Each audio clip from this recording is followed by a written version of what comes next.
Dr. Ariane from the Movement Paradigm. Are you a golfer who wants to improve their distance or accuracy this season? Or perhaps you have low back pain or shoulder pain or elbow pain every time you golf, and you're really looking to not only improve it, but prevent it from getting any worse. Well, stay tuned for your golf-specific screen that you could do to assess how your physical body and perhaps limitations are impacting your swing efficiency.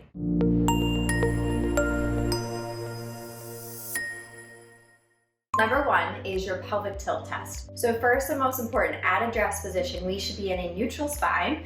So neutral versus an S posture where everything is extended, or a C posture where everything is rounded. Both of those postures are going to limit your ability to rotate in your backswing, and of course the backswing is going to dictate the transition or downswing. So from that pelvic tilt test, we want to see, are you able to move through a nice clean range of motion, extending and rounding the spine without any shaking, without any difficulty? Are you able to move through it in its full range of motion?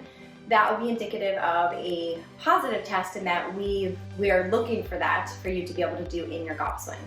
Number two is the torso mobility test. So this is in fact looking at the concept of disassociation. So in the entire golf swing, we have to be able to disassociate our upper body, our torso, from our pelvis. So in the torso mobility test, we are in our address position, crossing the arms over the chest, and from here, rotating just the torso back and forth while keeping the hips stable. If you're able to keep the hips stable and move this, that means you have good disassociation between the torso and the pelvis here. Now we do want to look at, is it a more lateral motion like this, or is it rotational like this? And is the pelvis moving side to side or rotating as we're trying to separate the two? Number three is the pelvic mobility test. So here we're going to get into the address position, crossing the hands over the chest. From here, moving the pelvis back and forth in that rotational plane while keeping the upper body stable. So if you attempt to move your pelvis and your torso is moving, then that's indicative that you don't have good disassociation. Also, you want to make sure that it's not a lateral motion, a side-to-side motion. It is, in fact, rotational. So for you to be able to touch your toes from standing is going to show us that you have a proper weight shift in the pelvis. So the pelvis needs to shift posteriorly for us to be able to get into a proper address position.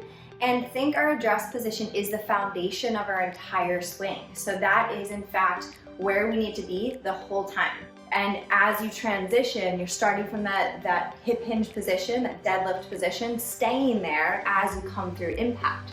So are you able to touch your toes, have a nice uniform curve, and be able to get that natural weight shift in the pelvis, as opposed to here where everything is coming from the spine. Next is your single leg stance. So are you able to stand on one leg, the other leg at a 90-degree angle, holding that position for at least 25 to 30 seconds? Without any increased effort. So is this just a simply relaxed position?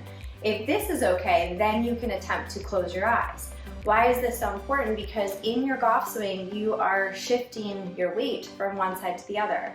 So you have to have really good stability on your trail leg to be able to load it, just as you come through, you have to be able to have great stability on your lead leg to load into it. So it seems very basic, but it is really imperative for a great golf swing. The 90-90 test. So we want to think about our shoulder mobility and our shoulder mobility as it relates to our golf posture. So if we start from this position with our elbows at a 90-degree angle and we rotate them back as far as we can, we should be able to get to at least 90-degree angles, but preferably a little bit farther here. Now the key is, okay, if you have that motion, or maybe you don't, now you're going to go into your address position and perform the same test. So are you able to get into the same position? Is this still in line, or have you lost a lot of motion? Because of course, in your swing, you have to be able to have that external rotation while you're in your address position.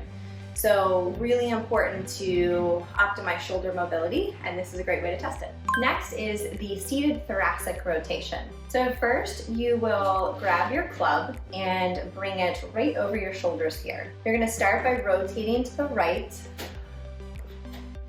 back to center, rotate to the left, back to center.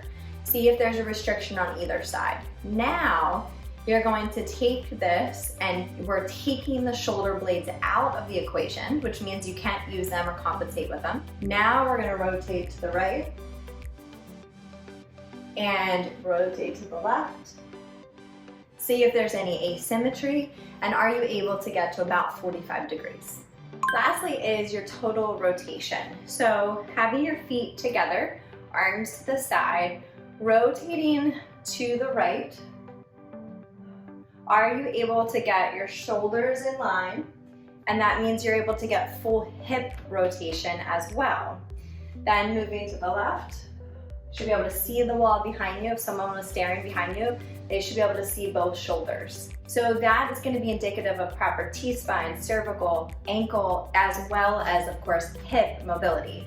So in order to have a really great backswing and get into that loaded position, we have to have great internal rotation in the hip.